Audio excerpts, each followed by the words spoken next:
여러분, 안녕하십니까? 오늘 제가 들려드릴 이야기는 제 인생에서 가장 수치스러웠지만 동시에 가장 값진 깨달음을 준 날에 관한 이야기입니다. 그날 제 얼굴에 사위의 손바닥 자국이 남았습니다. 하지만 그보다 더 깊이 남은 건 딸의 눈빛이었습니다. 지금부터 한 남자의 늦은 깨달음을 들려드리겠습니다. 혹시 여러분도 자식을 위해 자존심을 내려놓아야 했던 순간이 있으셨습니까? 그렇다면 이 이야기가 조금이나마 위로가 되길 바랍니다. 회장이 아닌 그저 아버지로. 저는 젊은 시절 회사 하나를 일으켰습니다. 맨손으로 시작해서 직원 100명을 거느리는 회사로 키웠죠. 제 이름만 대면 거래가 성사되던 시절도 있었습니다. 사람들은 저를 사장님, 회장님이라 불렀고 저는 그 호칭들이 당연하다고 여겼습니다. 하지만 나이가 들면서 깨달았습니다. 그 모든 게 무슨 소용인가 하는 걸요. 회사는 커졌지만 가족과의 시간은 줄어들었습니다. 딸아이가 학교에서 상을 받던 날도, 첫 월급을 받아 밥을 사겠다던 날도 저는 회의실에 앉아 있었습니다. 아빠는 바쁘니까 괜찮아요. 딸이 그렇게 말할 때마다 저는 안도했습니다. 하지만 그게 안도가 아니라 변명이었다는 걸 너무 늦게 깨달았습니다. 65세에 회장직에서 물러났습니다. 회사는 딸의 남편, 제 사위에게 맡겼죠. 민준이라는 청년이었습니다. 똑똑하고 야심찬 젊은이였어요. 딸을 아끼는 것 같았고 사업 수완도 나쁘지 않아 보였습니다. 아버님, 제가 잘 지켜나가겠습니다. 사위는 그렇게 약속했고 저는 그를 믿었습니다. 하지만 몇 년이 지나면서 이상한 소문이 들려왔습니다. 요즘 회사 분위기가 안 좋대요. 직원들 이직률이 높아졌다던데. 사장님이 좀 까다로우시다는 소문이. 친한 임원이 넌지시 말을 전했지만 저는 믿고 싶지 않았습니다. 젊은 사람이 회사를 키우려면 강단도 필요한 법이지. 스스로를 그렇게 설득했죠. 그런데 어느 날 딸의 표정이 예전 같지 않더군요. 아빠, 요즘 어떻게 지내세요? 전화를 걸어온 딸의 목소리에 피곤함이 묻어났습니다. 괜찮지, 딸. 너는? 네, 저도 괜찮아요. 하지만 괜찮지 않았습니다. 딸의 목소리에서, 그 웃음에서 뭔가 빠져나간 것 같았어요. 그때 결심했습니다. 직접 봐야겠다. 제가 평생 일궈온 회사가, 제 딸이 살아가는 그 공간이 어떻게 변했는지 제 눈으로 확인하고 싶었습니다. 그래서 경비원이 되기로 했습니다. 미친 짓이라고요? 그렇게 생각할 수도 있겠죠. 하지만 회장실에 앉아서는 절대 볼 수 없는 것들이 있습니다. 사람들의 진짜 얼굴 말입니다. 제 회사의 하청업체에 조용히 부탁했습니다. 경비 자리 하나 비워줄 수 있겠나? 아는 사람은 단 한 명, 하청업체 사장뿐이었습니다. 그마저도 제 정체는 철저히 숨겨달라고 했죠. 2024년 3월 2일 월요일, 제 새로운 출근 첫날이었습니다. 거울을 봤습니다. 회색 경비복을 입은 70대 노인. 한때 수백억을 움직이던 손으로 이제는 주차권을 끊고 있는 모습. 묘한 기분이었습니다. 부끄러운 것도 자랑스러운 것도 아닌 그저 한 아버지의 마음이었습니다. 경비실에서 본 풍경. 첫 출근 날 새벽 6시에 일어났습니다. 예전엔 운전기사가 모셔갔지만 이제는 버스를 탔습니다. 70대 노인이 경비복을 입고 버스에 앉아 있으니 아무도 저를 쳐다보지 않더군요.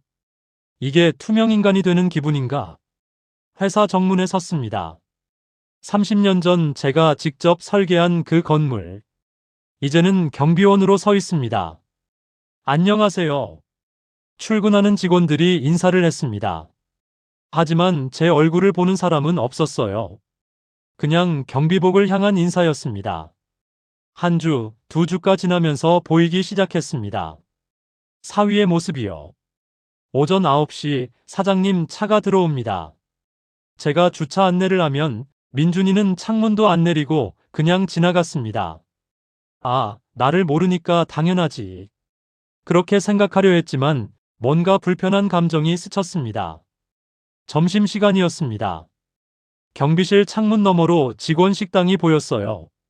사위가 부장 몇 명과 식사를 하고 있었습니다.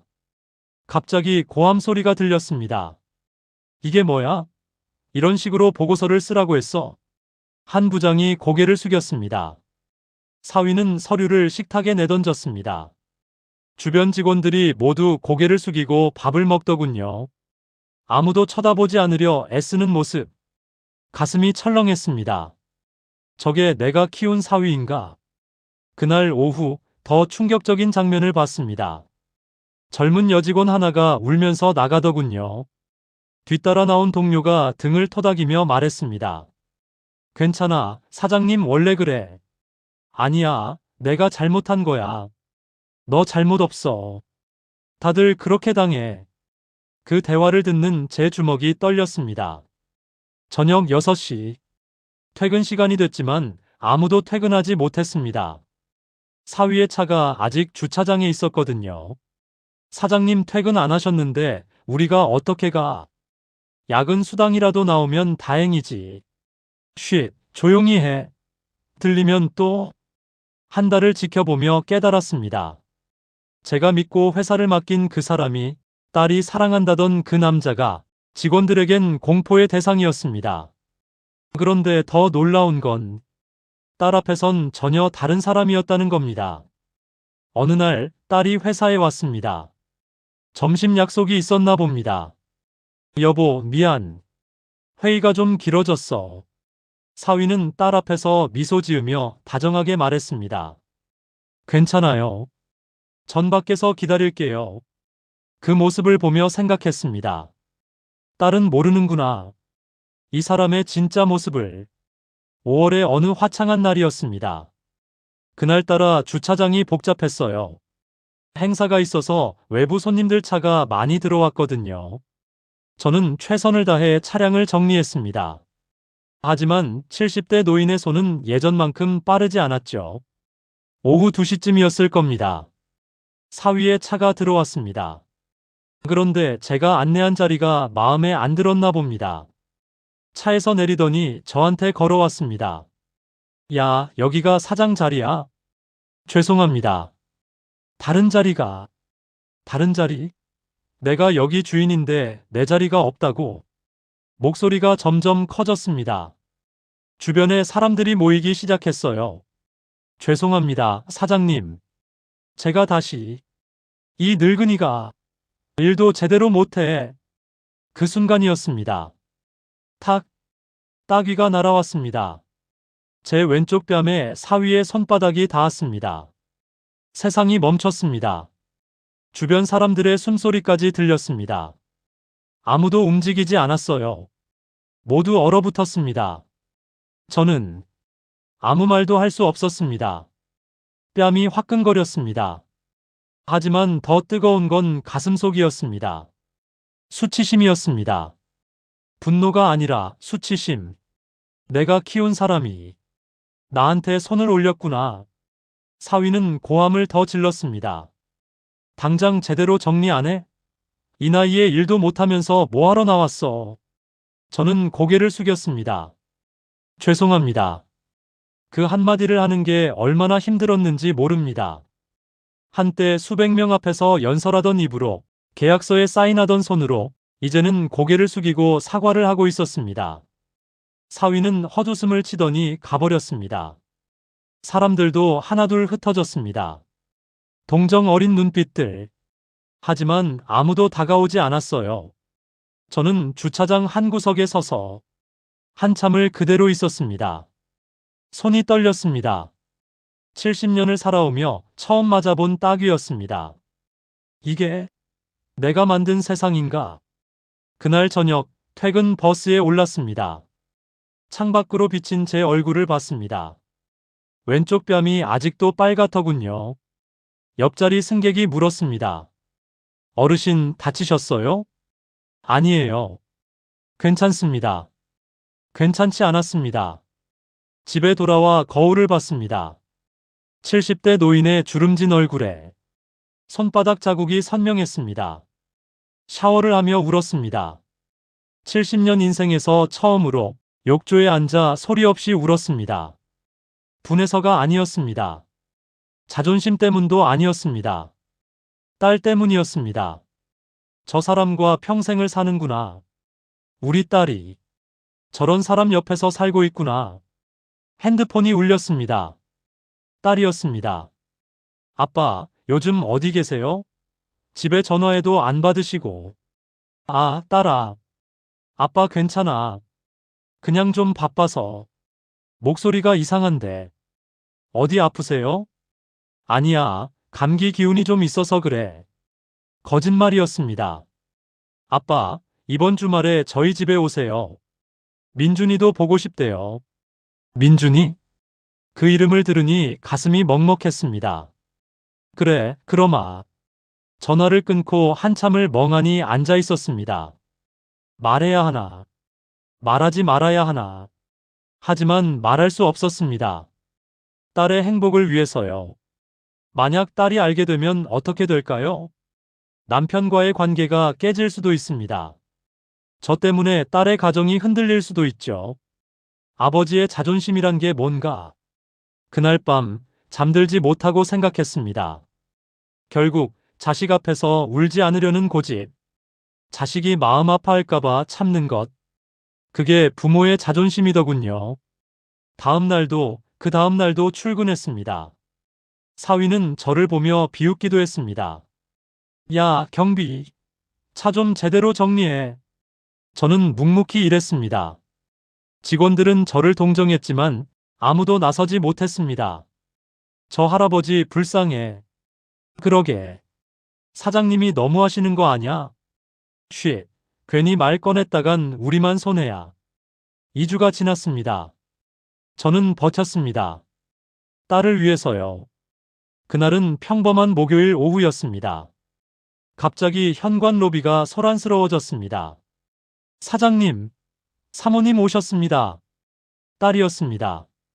깜짝 놀라 저는 경비실 안쪽으로 몸을 숨겼습니다. 하지만 딸의 목소리가 들렸습니다. 여보, 나 잠깐만 화장실 좀.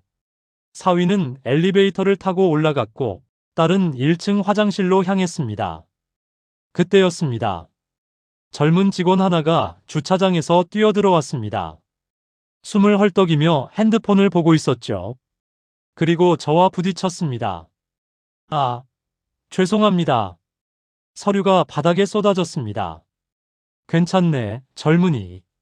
저는 허리를 굽혀 서류를 주워주려 했습니다. 바로 그때 화장실에서 나온 딸이 저를 봤습니다.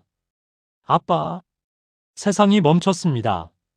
딸은 멈춰서서 저를 빤히 쳐다봤습니다. 아빠. 왜 여기서?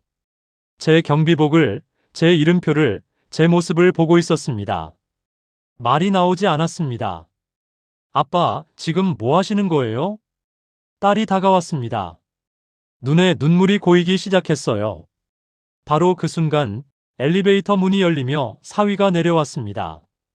여보, 뭐해? 회의 시작. 그리고 저와 눈이 마주쳤습니다. 사위의 얼굴이 새하얗게 질렸습니다. 장인어른. 주변이 조용해졌습니다. 모든 직원이 숨을 죽였습니다. 사위는 떨리는 목소리로 물었습니다. 어르신. 왜 여기? 그때 딸이 물었습니다.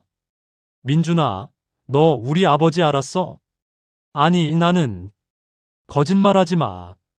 아빠가 왜 경비복을 입고 여기 계시는데? 딸의 목소리가 커졌습니다. 그리고 주변 직원 하나가 조용히 말했습니다. 사모님, 사장님이 그 할아버지한테 뭐? 따귀를 때리셨어요. 2주 전에. 딸의 얼굴이 굳었습니다. 뭐라고? 사위는 말을 잇지 못했습니다. 민준아, 지금 이게 무슨 소리야? 딸이 소리쳤습니다. 우리 아버지한테 손을 댔다고. 여보, 그게. 나는 몰랐어. 몰랐어? 몰랐다고? 딸이 울기 시작했습니다. 저는 딸을 안았습니다. 괜찮다, 딸아. 아빠는 괜찮아. 괜찮을 리가 없잖아요. 아빠가 왜 이런 일을? 사위가 무릎을 꿇었습니다. 장인어른 죄송합니다. 정말. 그 순간 모든 직원이 지켜보고 있었습니다. 저는 사위를 일으켜 세웠습니다. 민준아, 무릎은 그런데 꿇는 게 아니네. 장인어른, 나를 때렸던 그 손으로 말이야. 제 목소리가 떨렸습니다. 앞으로는 사람을 지켜라. 내 밑에서 일하는 사람들을, 너를 믿고 따르는 사람들을 그 손으로 때리지 말고 일으켜 세워라. 사위의 눈에서 눈물이 흘렀습니다. 죄송합니다. 저는 딸을 봤습니다. 눈물 범벅이 된 얼굴로 저를 안고 있는 딸을요. 딸아, 괜찮아. 이제 다 끝났어. 그날 저는 경비복을 벗었습니다. 그날 이후 많은 것이 변했습니다. 사위는 변했습니다. 아니, 변하려고 애쓰고 있습니다. 직원들에게 사과했습니다. 회의 방식을 바꿨습니다. 야근 문화를 없앴습니다. 완벽하진 않습니다. 가끔 옛날 버릇이 나오기도 하죠. 하지만 노력하고 있습니다. 딸은 한동안 힘들어했습니다. 아빠, 내가 남편을 잘못 봤어요. 아니야, 딸아. 내가 잘못한 게 아니야. 그래도 아빠한테 그런 짓을. 딸아, 사람은 변할 수 있어. 내 남편도 이제 알았을 거야. 진짜 강한 사람이 뭔지 말이야. 석 달이 지났습니다. 어느 일요일 아침이었습니다. 사위가 찾아왔습니다. 장인어른, 회사 한번 와보시겠습니까? 왜? 보여드리고 싶은 게 있습니다. 회사에 갔습니다. 일요일인데도 몇몇 직원이 나와 있더군요. 어르신, 안녕하세요. 밝은 얼굴로 인사하는 직원들. 예전과는 확실히 달랐습니다. 사위가 저를 안내했습니다. 장인어른, 여기. 경비실이 새로 단장되어 있었습니다. 깨끗하고 따뜻한 공간으로요. 직원 쉼터로 만들었습니다. 경비 아저씨들도 청소하시는 분들도 편하게 쉴 수 있도록요. 가슴이 뭉클했습니다. 그리고 이거 벽에 액자가 걸려 있었습니다. 존중과 배려로 일하는 회사. 장인어른이 가르쳐 주신 거예요. 사람을 지키는 게 뭔지. 저는 아무 말 없이 사위의 어깨를 두드렸습니다. 이제 저는 매일 아침 산책을 합니다. 회사 앞을 지나가면 딸과 사위가 함께 출근하는 모습이 보입니다. 사위가 직원들에게 고개 숙여 인사하는 모습도 보이고 직원들이 편하게 웃으며 일하는 모습도 보입니다. 그럴 때면 참 묘한 미소가 지어집니다. 세상에서 제일 강한 사람은 용서할 줄 아는 사람이라는 걸 이제야 알겠습니다. 그리고 오늘도 저는 속으로 중얼거립니다. 그때 그 뺨 잘 맞았다. 70년을 살며 배운 가장 큰 교훈. 자존심보다 중요한 건 사랑하는 사람의 행복이라는 것. 그리고 진짜 강함은 내려놓을 줄 아는 것이라는 것. 여러분, 여기까지 들어주셔서 감사합니다. 혹시 여러분도 자존심 때문에 참고 있는 게 있지 않으십니까? 내려놓으세요. 자존심보다 소중한 게 세상엔 너무 많습니다. 가족의 웃음, 사람과의 관계, 그리고 용서. 너무 늦었다고 생각하지 마세요. 지금이라도 괜찮습니다. 이 이야기가 여러분 마음에 조금이나마 닿았다면 구독과 좋아요 부탁드립니다. 당신의 남은 인생에도 따뜻한 용서와 화해가 찾아오길 바랍니다. 감사합니다. 구독과 좋아요는 저에게 큰 힘이 됩니다.